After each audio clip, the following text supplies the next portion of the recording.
A source of anxiety for me arises when I see, like, there's something that happens where I can see and intellectually register something as like, oh, like that's a moment.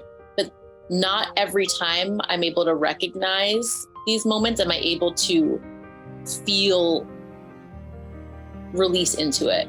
It's like there are times where I'm just like really tight and like, oh my God, I just feel like there's so much to do and worrying about stuff. And I see it and it almost can magnify the anxiety because it's like, I know better. Look how beautiful that is. I can just be with that, but I feel myself not being with that. So it's almost a curse of, so there's both, obviously.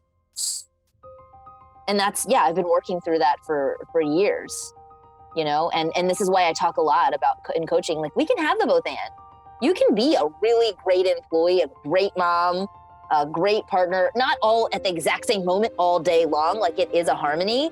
I don't like the word balance. I like harmony.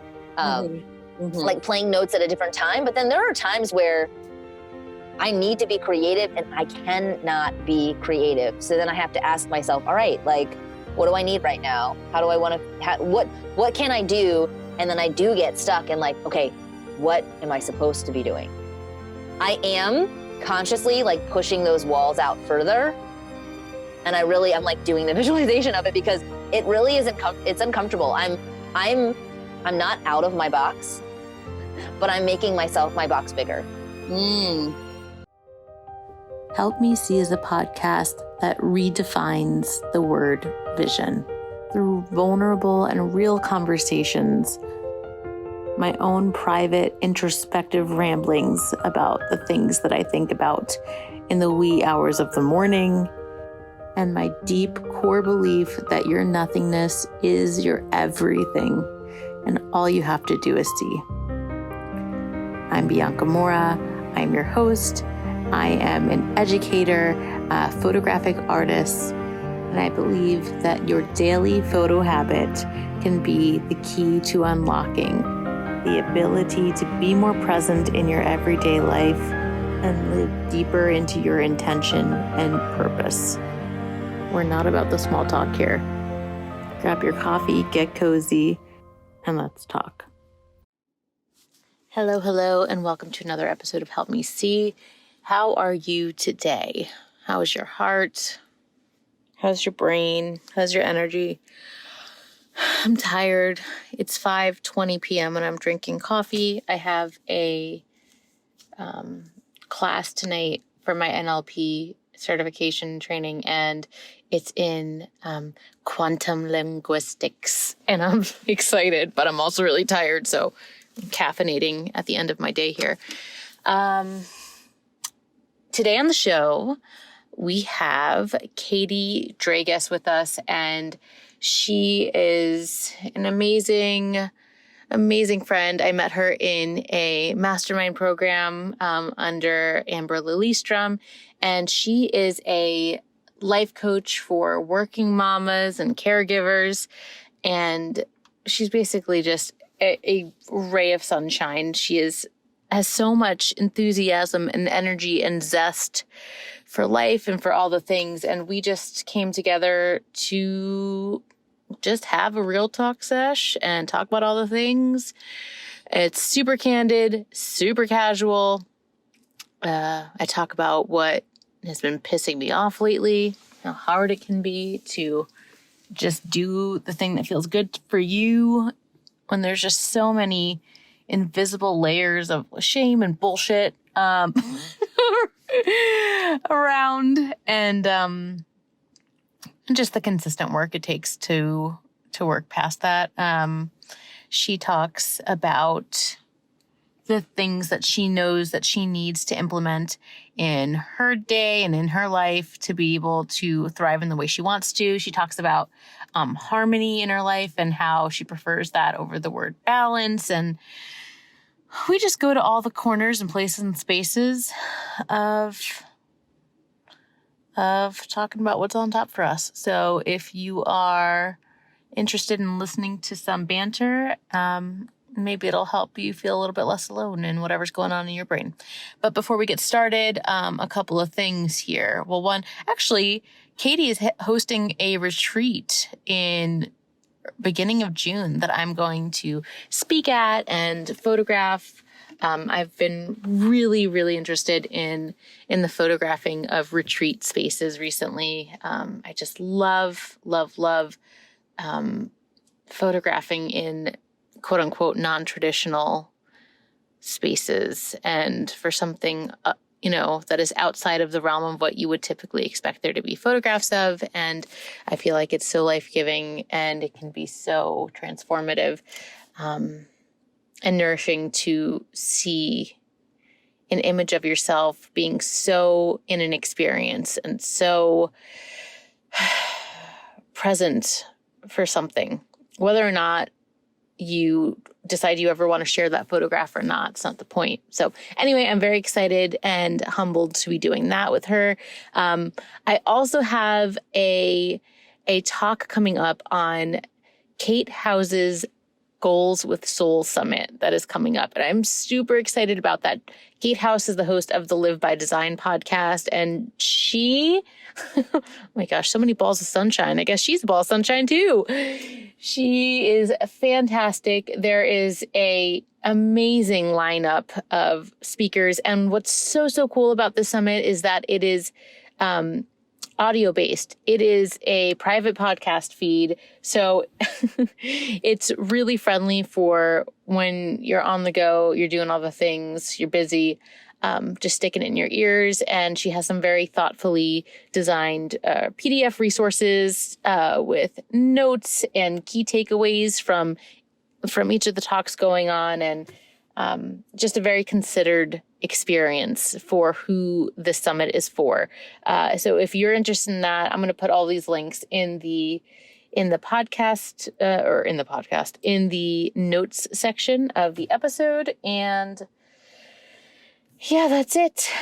Before we get into my fun chat with Katie, I will also mention that if you are looking for a space to finally edit those damn photos that you've been meaning to edit for weeks, months, perhaps years, that is sitting on your hard drive, that you really just want to play with and get back to the heart of spending time with photographs you love and editing them, sign up for Photo Yoga. I host it 12 p.m. Eastern time on Wednesdays. And you can come, ask questions. We keep it really loose in there, really loosen up our photo editing practice, talk about all the things, answer questions, whatever feels good. You can sign up for the link in the show notes for that as well. Okay. Without further ado, here is my chat with Katie. I was actually recording an interview last night, and I was like getting really paranoid because I was in my basement at home and it sounds like elephants are above me. So I had my headphones in and my earrings were clanking, and I'm like, who knows if that's going to be in the audio? I don't know. Yeah.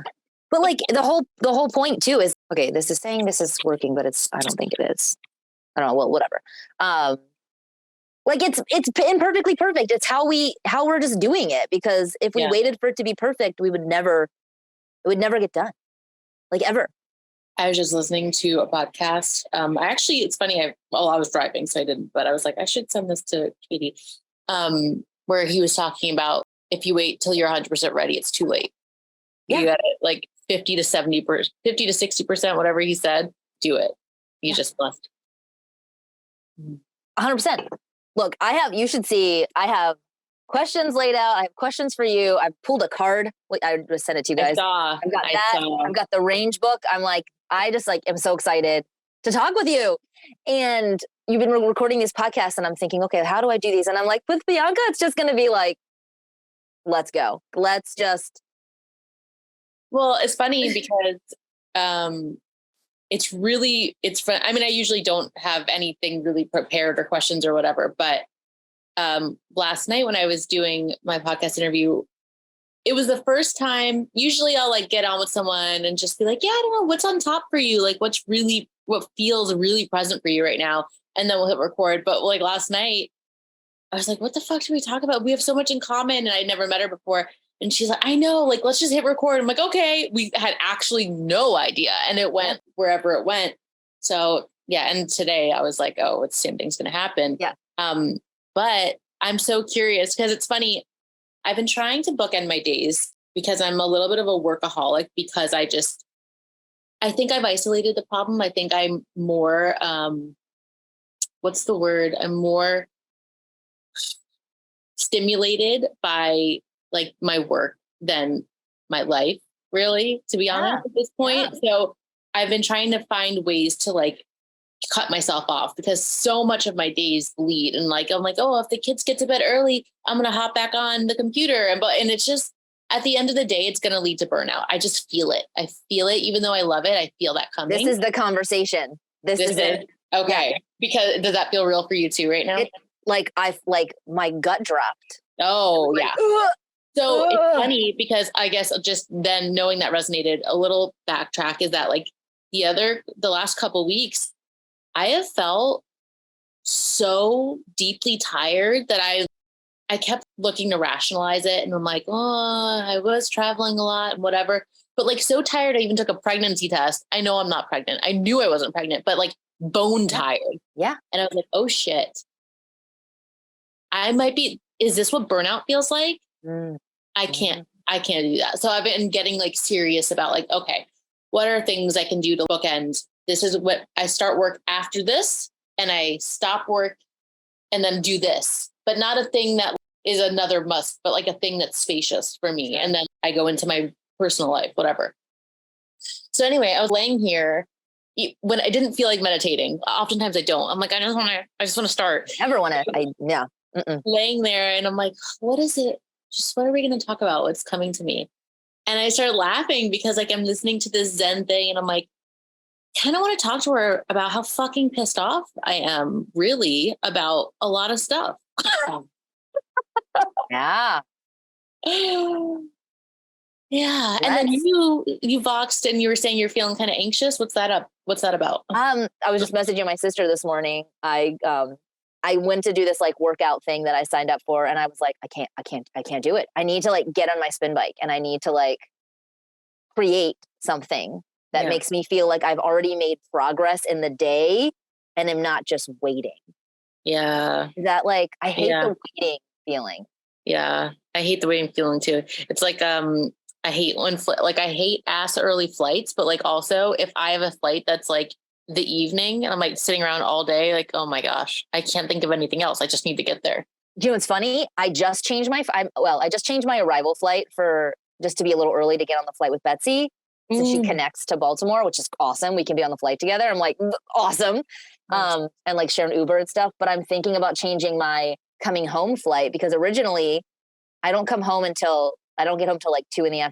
or 3 p.m. And so I have all morning so I can wake up and feel spacious. And then Betsy sent me her flight and it was like 6 a.m. And I'm like, so I'm toying right now. And we can even talk about this. I'm toying right now with, do I want to change it early to get home early to be with my kids all day, but then that won't give me the space that I need after the event to think about, to implement? Or am I going to waste the day just waiting to get on the flight? Because I'm an anxious flyer too. Is it better for me to get up, go early, get the Uber with Betsy, go to the airport? I don't know. An anxious flyer, yeah, but so the context for whoever's listening is this is a retreat. So like you're going to be doing some deep work.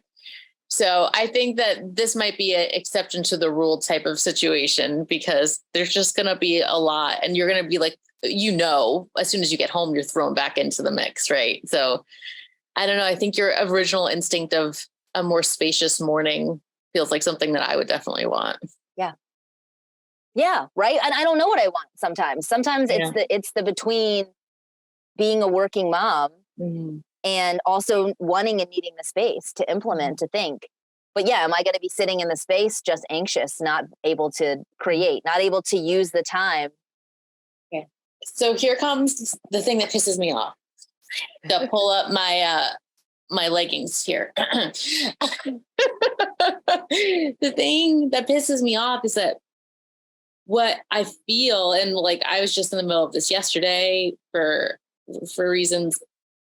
I think when we feel like we don't know, the biggest part of that is because there's so much external stuff that confuses us, that puts like these facades up about shoulds and like this invisible layer of shame, like in everything. It's like, well, I've been away this many days. Like I should be getting to my kids as soon as possible. And no, it's not just because they need me. It's because I miss them too. Right. But it's like, oh, but if I do this, but what if that morning doesn't end up being as spacious and gorgeous as I want it to be? Then it's a waste. But it's like, we are so extreme with ourselves out of such a beautiful place. The where that's coming from is this beautiful like longing for just a truly enriching experience, but the pressure that starts seeping in, and the societal norms that are so insidious just corrupt it. It makes me so mad. It makes me so angry.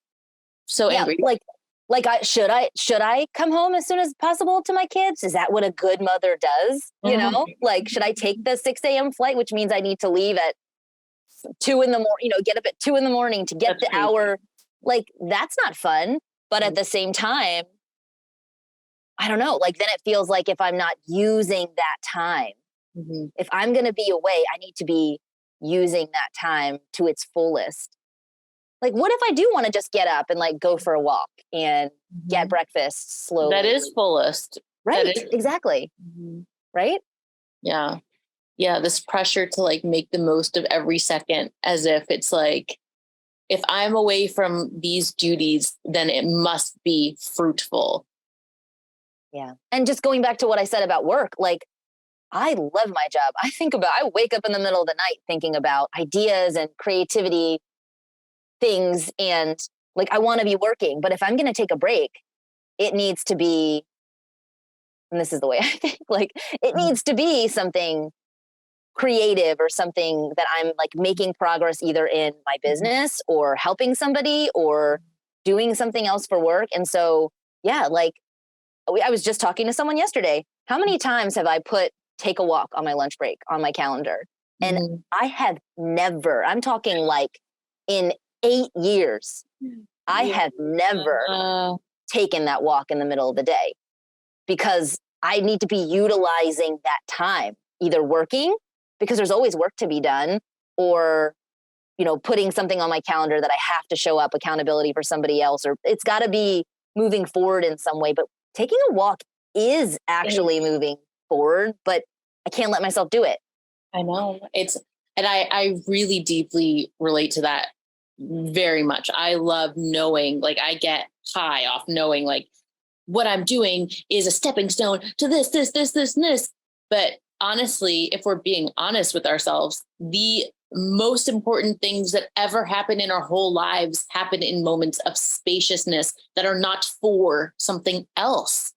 Like, I was just saying, I just went on this trip a few weeks ago to Sedona for 4 days, and we had a visualization. So I'm like, oh, how many hours away from home, laying on the floor of this gorgeous guide's living room and closing my eyes, and had like a huge realization. And I'm like, did I need to be here to be able to close my friggin' eyes and just know, like, and she was wonderful, so I'm not taking anything away from her, but like, it was just me. I just had to stop for a second and not have a plan and not be having the pressure to do anything, and in a space. And that spaciousness, it's just like funny. It's, I know. Yeah. But it's so easy to like push past it because there's just so many things coming at us. And I don't know, how do we stay conscious to that? I mean, even just today, this morning, I was like, I know that building this muscle to be patient and like have that morning of meditation is important. But I'm so antsy. My body is like, but I want to get working. And that's good, right? That's good, right? Yeah. And I operate, that is my default operational mode. Like, it's always like, get working. I wake up and it's like, that's why I wake up and take time for myself first thing, because, but I'm like, working out while listening to a podcast, while like with the laundry running. Like it's never, and I like that because I can't really force myself to meditate. Like I'm not going to wake up. I'm just not the type of person who's going to wake up and sit in the quiet in the basement for long. I can do it for a few minutes, but just my personality needs to like, I need to have some check boxes, and it's not a checkbox, but it's for my mental health. I need to like move forward on things. And so like, that's why I have such a hard time waiting for the communication, waiting for, and I have to fill the space with other progressive things. So I don't just feel like I'm always waiting. It needs to be a constant doing, except when I'm with my kids and the workday is done and there's nothing pressing. Then the world just falls away. Okay. So when you're with your kids, like, can you like describe that a little bit more? Can you like go into that? Because your face changed, your body changed. Like what is that feeling? And what is that feeling? They require so much from me in the season right now. I mean, it's the constant mom, but they're 6 and 8 right now. And the things they're telling me about are really cool, interesting things that I'm interested in. I take the space for myself in the morning. I love having a really, productive day. And then when I get home, I'm not the whole evening, not every second of the evening, but in those moments when I'm with them and they're telling me something, just the way their faces light up, I want to be present for those moments. And it's important to me that I am, and it's important to them when I am. And I know when I'm not, and I'll say to them, look, guys, I have so many things on my mind right now. Can we come back to this in a few minutes?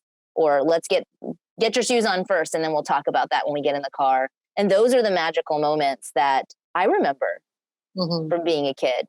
That's what you do. You capture the magical moments that aren't planned, that aren't perfect, but are the what goes in our heads when we're thinking about the highlight reel of life, right? Like those are the moments. And if we're not present to those, you don't have to be 100% present for every single moment, but if you're not present to one of those moments a day, even if it's, playing with your kids, a daffodil just bloomed in our yard.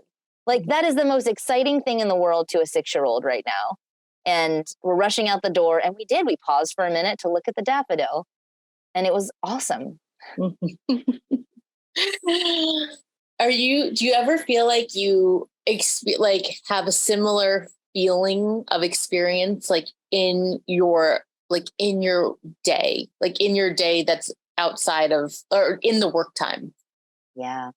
It's the little things. I actually just wrote a post about this last night in my bathroom because everyone was asleep, and I literally stayed in the bathroom and sat on the floor in the bathroom and wrote this post because I was like, I have to get this out. I was going to work the other day, and these beautiful flowers bloomed. And they're not, nothing is perfect, but they had big splotchy patches in them. They were so beautiful. And it was kind of this first sign of spring in the parking lot at work. And I took this video of them, and I was like, God, like flowers are so cool. Like watching them bud out for the first time. Like, how do they know? So I have moments like that. I wrote the post about that, or even how the light comes on your hand when you're in the steering wheel. I'm in my car a lot. And for whatever reason, it's how the light hits my hand on the steering wheel. And then, I got a tattoo on my hand this year, and the light hits that exact spot. Like almost perfectly when I arrive to work every day. And it's like, whoa, like, it's so cool. It's so cool. You're like activated. Like I feel like I'm charged, like literally for the day. And it happens almost every single day. And I'm present to it. I notice it, but I could easily just not notice it. Yeah. Yeah. What about you? Because this is what you do. Yeah, it's funny because oftentimes a source of anxiety for me arises when I see, like, there's something that happens where I can see and intellectually register something as like, oh, like that's a moment. But not every time I'm able to recognize these moments? Am I able to feel like release into it? It's like there are times where I'm just like really tight and like, oh my God, I just feel like there's so much to do and just like worrying about stuff. And I see it and it almost can magnify like the anxiety because it's like, I know better. Look how beautiful that is. I can just be with that, but I feel myself not being with that. So it's like almost a curse of, so there's both, obviously. Yeah. I mean, we can't walk around all day. Like, look, we're passionate people who have kids who, we're still like wiping butts and doing, the day-to-day, like we're not these like magical unicorn human beings all the time. We just can't be. We're real people who are doing all the things, but life is so much more fun when you have a more open lens to the possibility. When, because why not? Because I don't want to walk around closed off and not even noticing because life, next thing you know, my grandmother is 91 and she's so fun to talk to. I love talking with her and hearing life from her perspective. But yeah, like, we're going to be 91 tomorrow and it's going to be like, man, did I stop enough and just take a breath? I don't need to do an hour meditation, but did I take a breath and like feel the air in my lungs? Yeah, it's like, and that openness is so essential. But the thing that I started off thinking about that was pissing me off is like how, at this point in my journey, how hard it can be to stay in that relaxed, open state. Like, can you think about all the things? It's like you make these decisions that in your gut is for you and like the life you want to live. But like being able to make intentional decisions that maybe go against norms is so much harder than it should be, or can be so much harder than it should be. Like I think about the example of how like even when you buy a house, like if you have a full-time job, it's so easy. But if you are a full-time entrepreneur, it's like, oh, well, we're going to need this, this, and this. Like it's not reliable. As if you cannot get fired tomorrow from any job ever. And like, it could be argued that the entrepreneur could way more quickly pivot. You know what I mean? Like, it's just, there's just so many things that are built into our system that make us feel shame for not having the more reliable, dependable, blah, blah, blah, blah, blah. My kid yesterday, I was like a mess because he got one of his assessments back and he was below average in everything. Okay. And I'm like looking at this thing and it's funny because I feel like two people. One part of me is like totally grounded and I'm like, this is fine. This is like, I know how to take it with a grain of salt.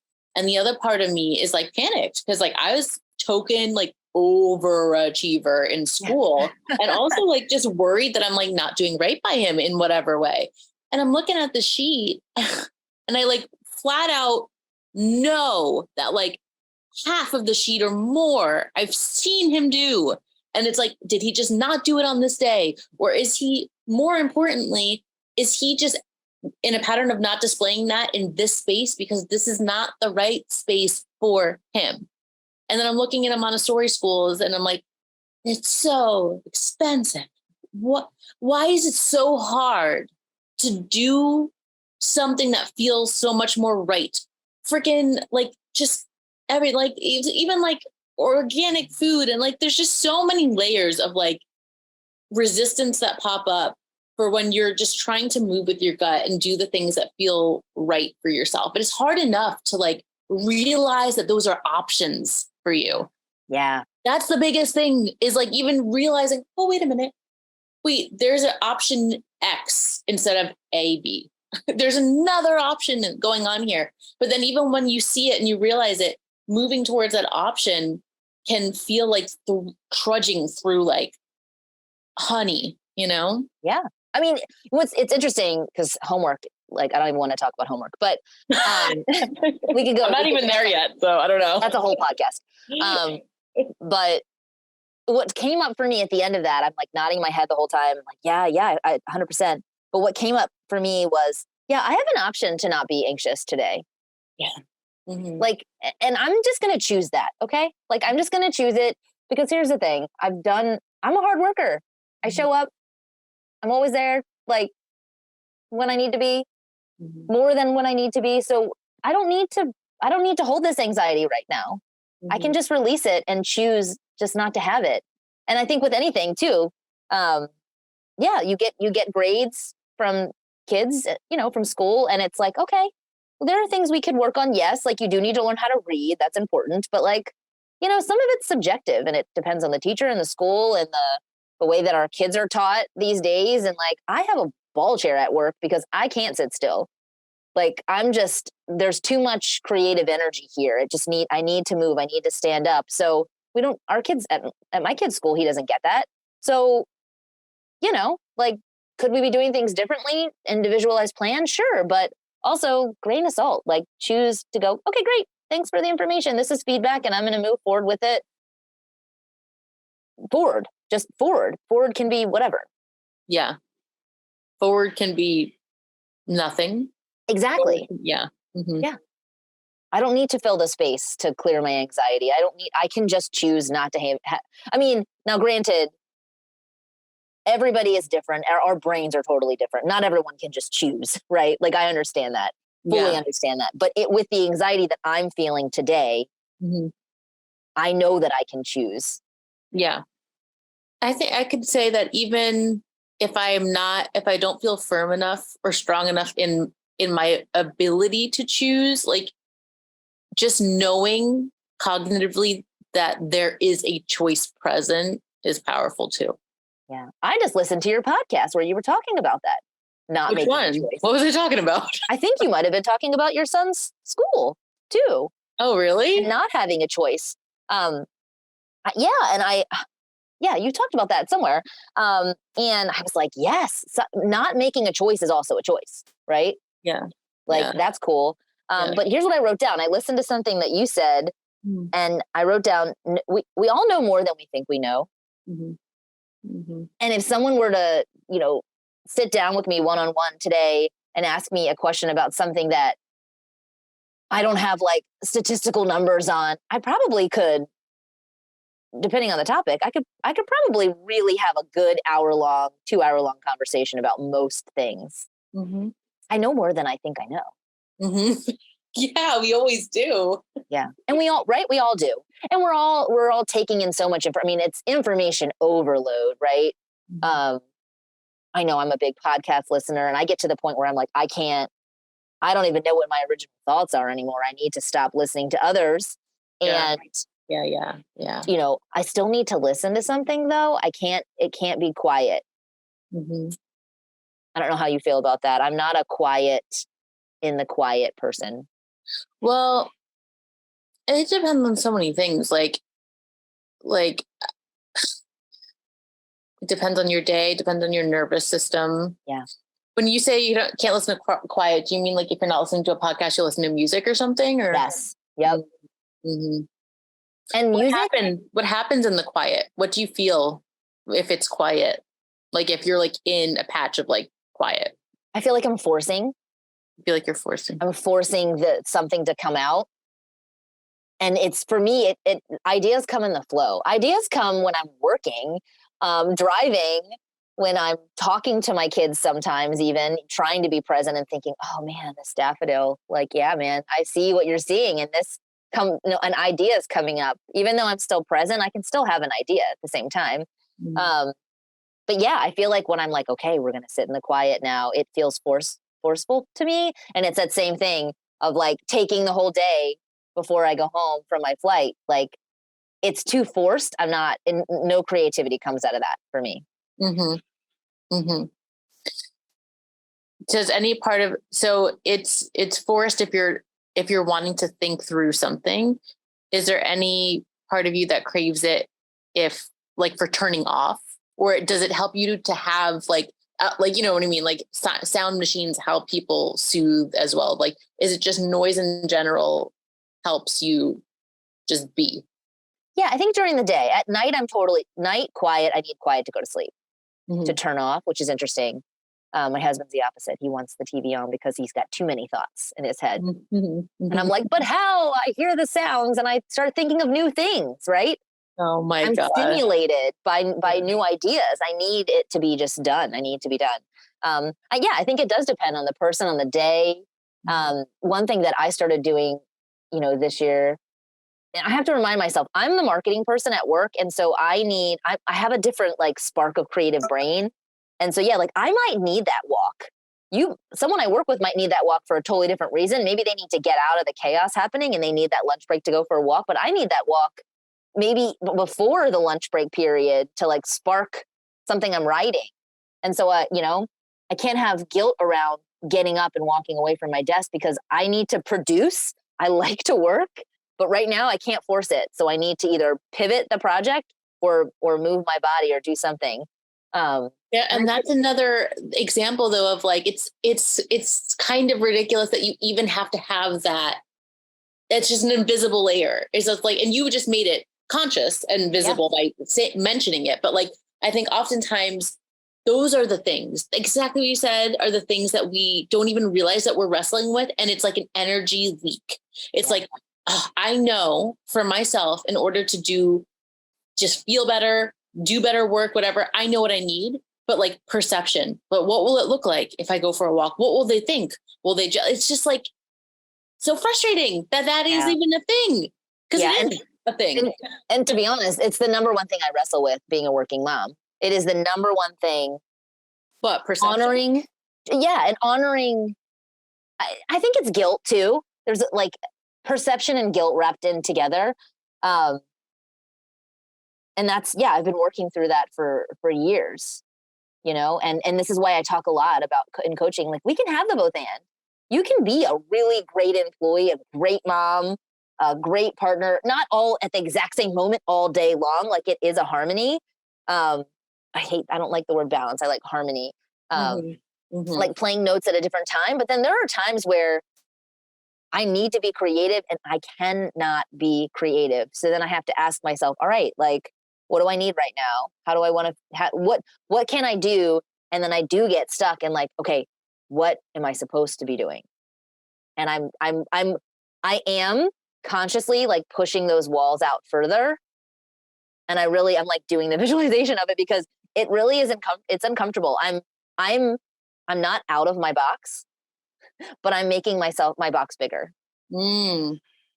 How so? I've done a lot of work. I've done a lot of work in learning, especially over the past, 3 years with COVID and schedule changes and needing to be available at different times for the work I do. I've done a lot of personal work in my beliefs about how hard of a worker I am and what my boundaries are that I need to hold up as an employee and a mom, and a partner and a human and a sister and a friend, right? But yeah, like I've done a lot of work teaching myself that it's okay. And then what you have to do when you're doing the work is get to the edge that feels uncomfortable. Block your calendar and go for the walk. I use walk as an example, but there are things I do. I go and record podcasts in my car on my lunch break. Not every day. Some days I work through my lunch break, but just doing that is pushing the box out further for me and opening and making it bigger. It's not a black and white thing where all of a sudden you're like, I am going to be completely flexible with my life and change all my beliefs in one day. No, it's a one thing at a time, a one like edge at a time. Yeah. Yeah. It's funny because, it's not like sexy or exciting, but that is really, it's the biggest unlock is this tiny, like incremental change. And no one wants that. No. And everyone even me, I have been in in terms of like my working out, I am in such a lull and I'm very much a 5 days a week or nothing person. And I know cognitively that's not sustainable. And this pattern of my whole life has told me that. And yet I still find myself being like, well, I'm either going to run on the treadmill or I'm just going to continue working. I'm not doing either. And I'm like, or I could go for a walk because I know that that's actually more enjoyable for me at this point. Yeah. And maybe if I do a couple walks, the run will become enjoyable. Yep. But like, I'm skipping that step. So I don't know how do we bring ourselves to that baby step when it's just so annoying to do it, like it's so frustrating. It's like, we don't want to, we either want to be A or Z. We don't want to do the steps. No, this is a major conversation. Look, you coach what you need the most, right? So the working moms that I coach, I'm a working mom, I coach working moms. It's bringing to light what they're saying. They share a challenge. I listen. We talk about it a little bit, but usually we all know it's the baby step little change we need to do, but talking with somebody and bringing it out into the light, having a conversation about it makes it real. So that's really fun to do. But then it's about celebrating, and it's not fun to celebrate something yourself, right? Like if you get up and you do decide to go for that walk, I mean, I guess you could like post that on Facebook or social media or whatever. And it's like, sometimes it feels stupid. Sometimes it feels exciting, but also having somebody that you can message and be like, wasn't going to do it, but I did it and I feel really good. And then they can hear you, and celebrate you. And as you start to celebrate those little things, they build up, and then you start to feel better. And then you go for the run, and then that's another celebration. It's the little things like that. I don't know, make it fun and celebrate it. I don't like the idea of like accountability, like hard coach, like you tell me all the things you're going to do and I'll just be like, great, that's part of the plan. I like the celebrating aspect of it. Yeah. Does that excite you or does that exhaust you? I can see you're like, No, it does. It's funny. It's just making me think about, I actually had a little segue of like this conversation with someone else the other night. And we were talking about how impactful it is to have the right person to just share that space with, and how even though we love our families and our friends so much, there are times where I'll go to share something and just 3 words into it, judging by the fate, and I'm like, all the energy leaves my body. And I'm like, why? Like, this is not the venue. This is not the audience. This is not, you know what I mean?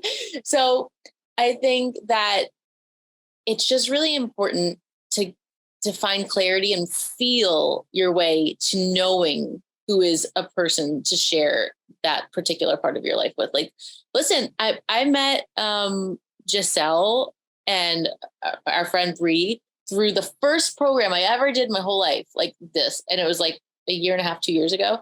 And like, I talked to them like almost every day of my life, and in many ways, they more intimately understand what's going on with me than like close friends and family. Right. So, and it's not even it's just like what you said, it's like a harmony, and it's like not even the same fruit. It's apples and oranges. It's like, it doesn't make one better than the other, but it's very important to have that knowing of who is going to really be in the water with you on something and who's like standing on shore and like pointing out the things. And it's just like not helpful, and it's overwhelming, and it's deflating, and it can really, really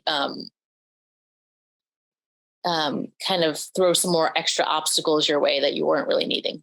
Yeah. 100%.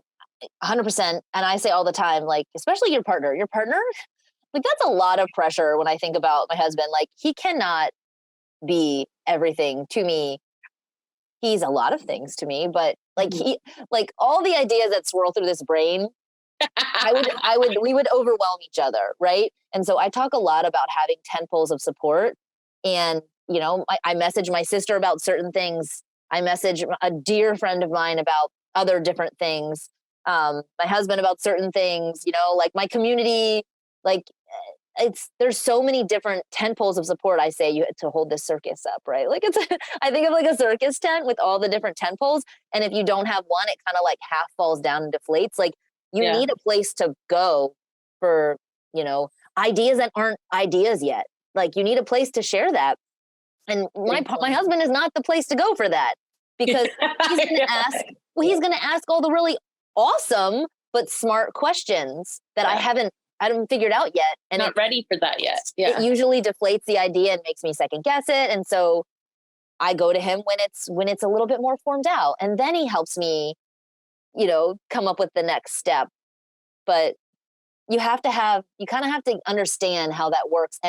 But you don't know until you go through the moments like you mentioned, sharing something with someone and going, oh, yep. Okay. We're just going to keep this surface level in this relationship, or we're only going to talk about family stuff or whatever.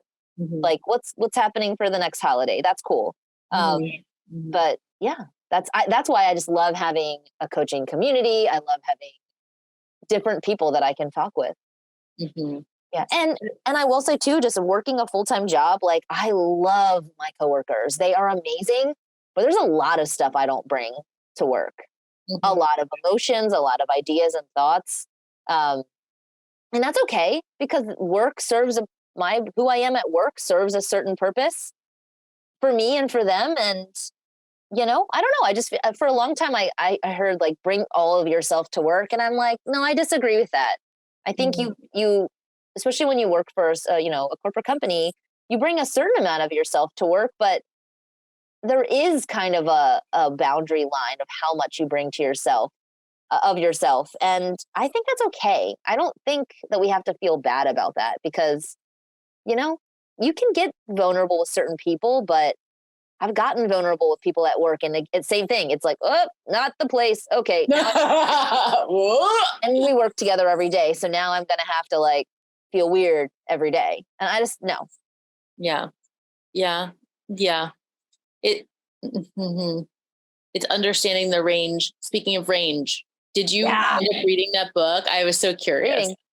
I'm reading. So Bianca recommended this book for me. So last time we talked, I was talking about the both and being a working mom and being a coach and being most involved in superlative in high school. And you know what? For a long time, I used to think it was like I'm just not good at anything. I'm kind of just good at a lot of different things. And someone recently told me that that someone else told them in a kind way that I was fragmented.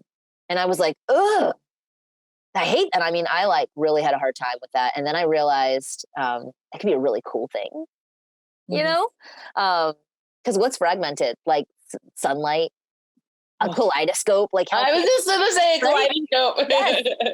And so anyway, you recommended this book, and it's called Range by David Epstein. And it's Why Generalists Triumph in a Specialized World. And I'm like, now I certainly I specialize in certain things like marketing and coaching and, helping you like recharge your energy. But I love this idea, and I love reframing concepts. Something that you thought was negative in your life. I talk with moms about this all the time.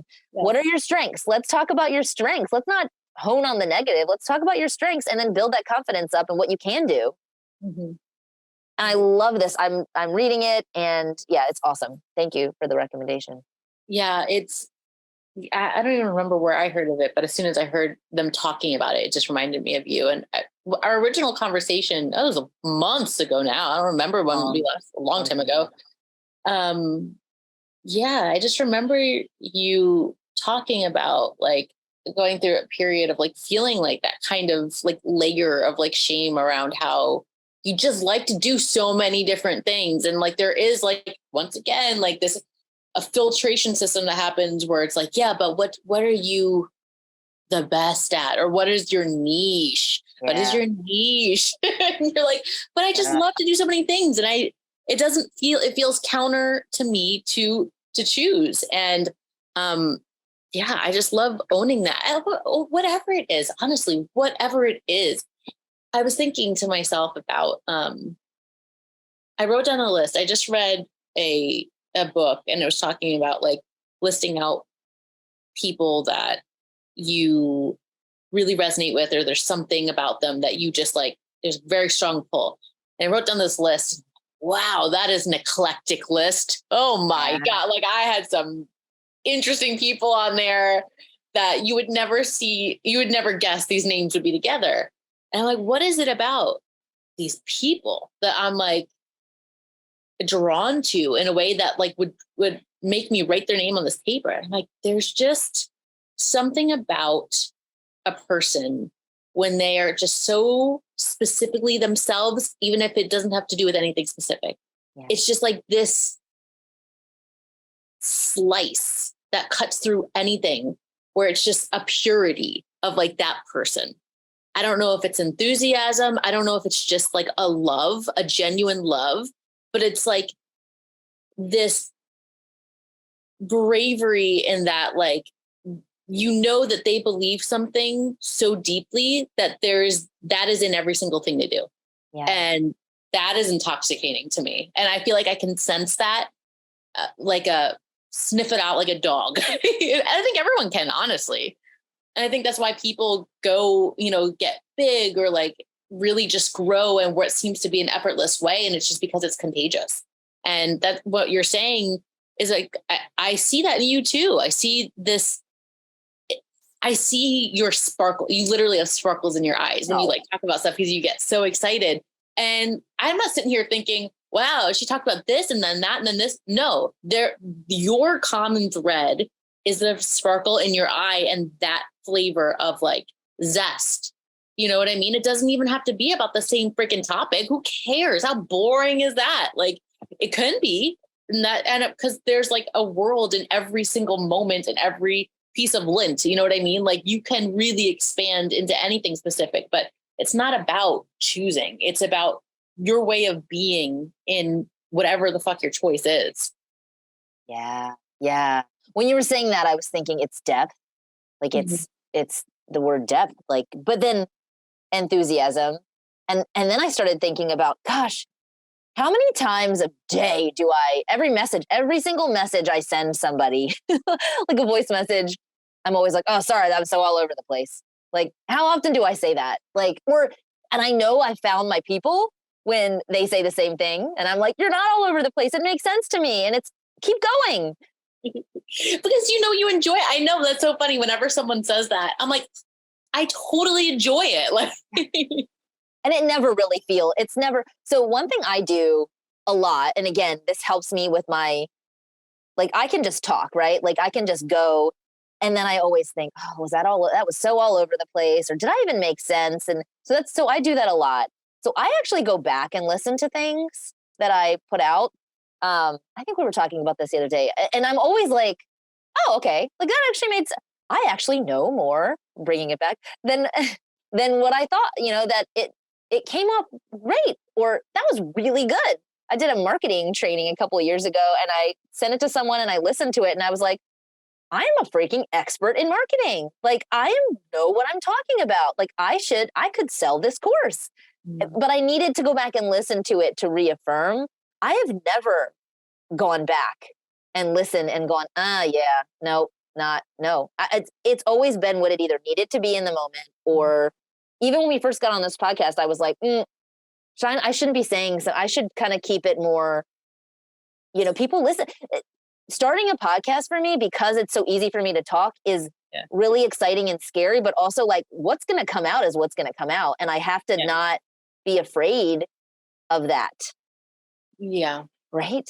Yeah. Ooh. And it's so funny that you said that about how like you do listen to yourself back and you've never felt like, oh man, but yet you continue to have that thought almost every time. Yeah. Every time. And that's so bizarre. It's so bizarre. I never actually listen back. I mean, other than if I'm editing it, like to after I've spoken it to like publish it, I've never listened to my podcast. I've never. I'm the number one listener of my podcast. I listen to the episodes multiple times, and I'm like, I learn for myself. That's, oh my God, that's so cool. Yeah, that's so like, cool. I bet you if I had put on the podcast this morning and listened to myself talk, I would have talked my own self out of my own anxiety. Like, isn't it weird? It's so weird. Because we know. And it's like, and it's so funny that in that same token, we can like really love others and like glorify them and be like, this person is so amazing and blah, blah, blah, blah. And the cold, hard facts of the matter is whatever you're in love with about them is because you already are that. Yeah. And not in a woo way, in a real way, because you can only recognize something about someone else because you have it inside of you. But like, it's so easy to ignore that and to like focus it on your recognition of it on someone else. But like, Ooh. Like that feels like a pause moment. Like, ooh, right? Anybody that you are glorifying, whether it's on social media, whether it's your own mother, like it's a reflection back of who you are. And and also the same thing goes with the things that you don't like about other people, right? Yep. The 100%. the things that frustrate me the most about working moms is because I'm a working mom, and it's the things that I do that frustrate me about myself. Yep. 100%. Yeah. Now, and I know that so intimately now that sometimes if I get annoyed by someone, I'm like, uh-oh, what is it about me? What? Like I already know. I'm like, oh, what is it that why am I being triggered? Yeah. Yeah, and I truly believe that we don't have to sit in these feelings alone, though. You know, I mean, there are times, right, where like you're just doing the thing and you're driving, and that's good. It's good to have some alone time and think thoughts out. But it is nice to know that you are not the only one. Other people are feeling the same way, and just sometimes the validation of, you don't need to go into like the whole story, but just hey, I'm feeling this way because of this, and then 9 times out of 10.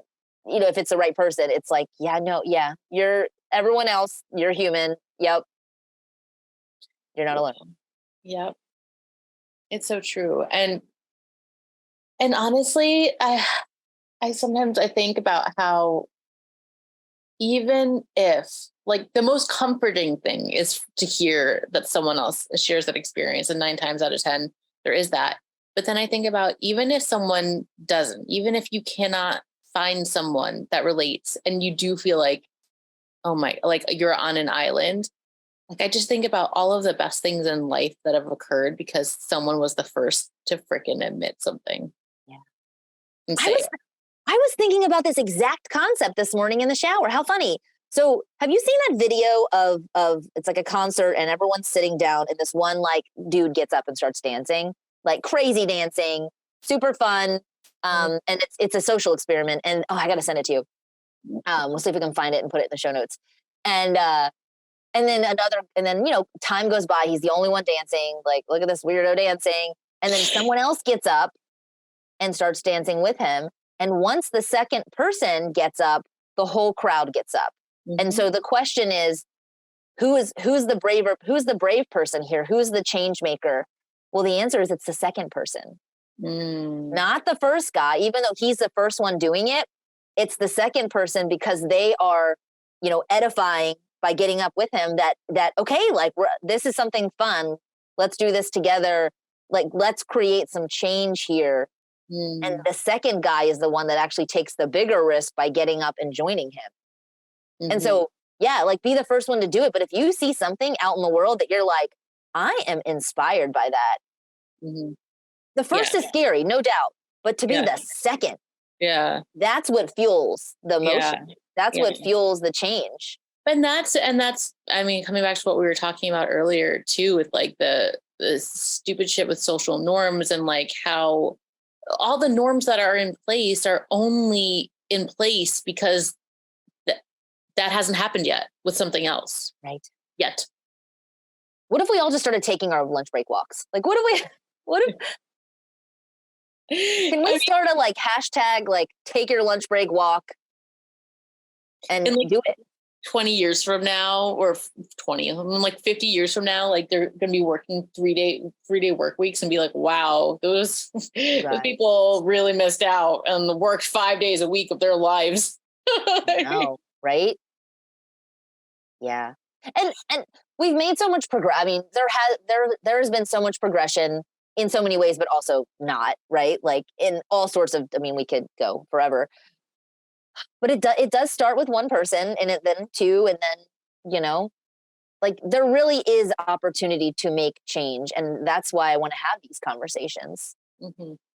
Yeah. And I think that what's important too, and why I'm glad that we just like started talking and with no game plan is that like normalizing that is so important. Like normalizing like to not feel like comforted by the fact that like, okay, I have my bases covered. I have my plan. I have research and I have proof.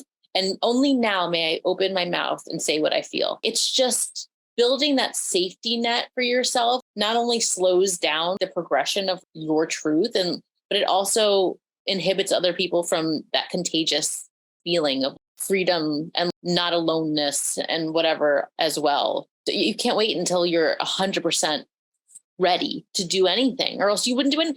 Having kids, buying a house, going to college, like what would you would do nothing if you always had to be 100% ready, because no one's ever 100% ready. No, and that's how I feel. I feel about the podcast. I wanted to do it for so long. Mm-hmm. I piecemealed all the different pieces of it until it was like the next thing to do is actually just do it. Yeah. But like, I don't have a song. I don't have an intro. Guess what? Like, just either make progress on those things or just do it and let it be what it needs to be right now. And it'll evolve. Like once you start practicing something, like anything, I talk a lot with moms about, positive daily habits, which is so surface level, but like we talked about, it's not, because it starts with the smaller thing starts with the lunchtime walk to get to the lunchtime run to get to the whatever. And so we start there because you build your confidence that way.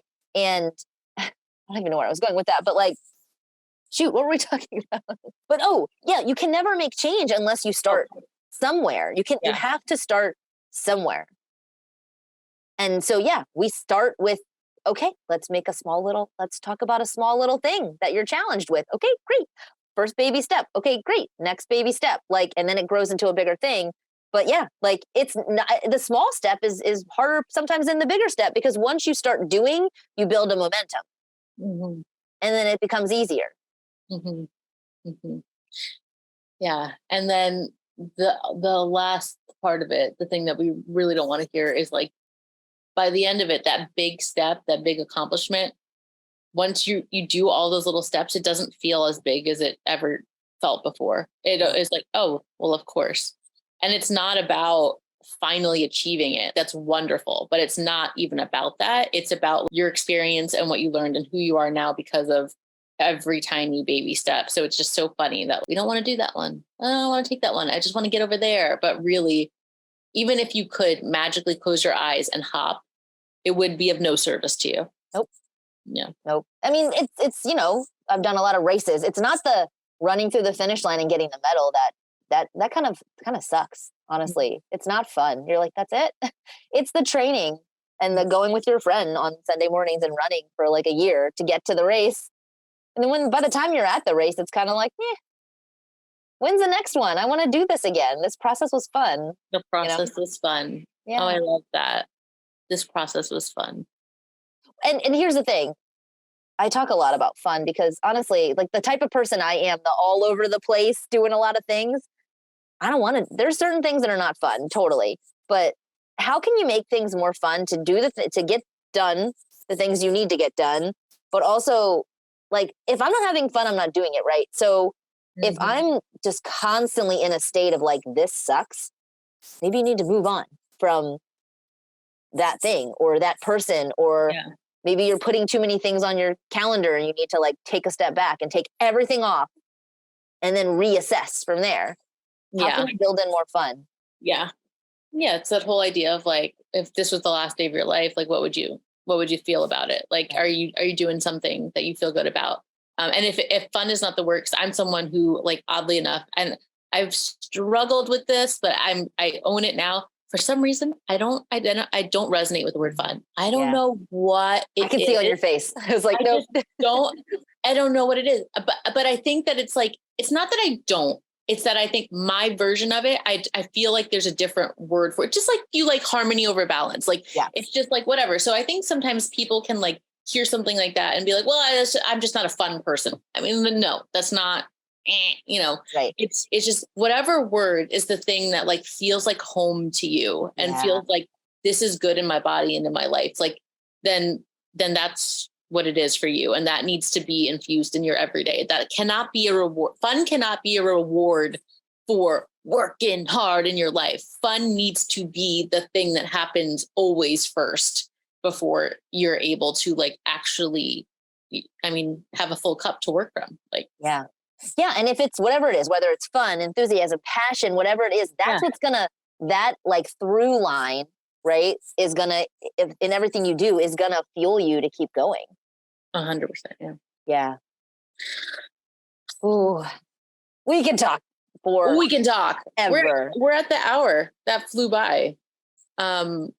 Kate, okay, well, we'll put everything in the show notes. We'll put everything in the show notes. So just, you know, it's been awesome talking with you. And I think when you do find people that you can just easily talk with, like note that, right? Like, oh, that person, you know, fills my cup in some way. How do they make me feel? And just the conversations with you are always so fun and real. And even now I'm like, ooh, I got to go back and listen to this because I'm sure I said some things that like might be like, would I have said that differently? Or should I have said that differently? Or did I say too much? But that's why we're here too.